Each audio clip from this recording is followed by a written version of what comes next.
વનની અંદર કીડીઓની હરમાળ ચાલતી હતી અને પ્રહલાદજીએ જોયું કે જો આ કીડીઓનું રક્ષણ મારો ઈષ્ટ કરતો હશે તો મારું રક્ષણ કરવા માટે પણ ઈષ્ટ આમાં હશે.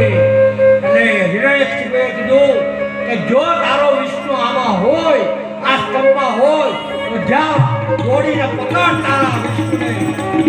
પ્રહલાદજી દોડ્યા છે અને ત્યાં સ્તંભને પકડવા દોડ્યા ત્યાં તો સ્તંભ ફાટ્યો. એવો સ્તંભ ફાટી જાણે સિંહની ગર્જના થતી હોય એવો મોટો ભયંકર અવાજ થયો. ત્યારે બાજુ હાહાકાર થવા લાગ્યો.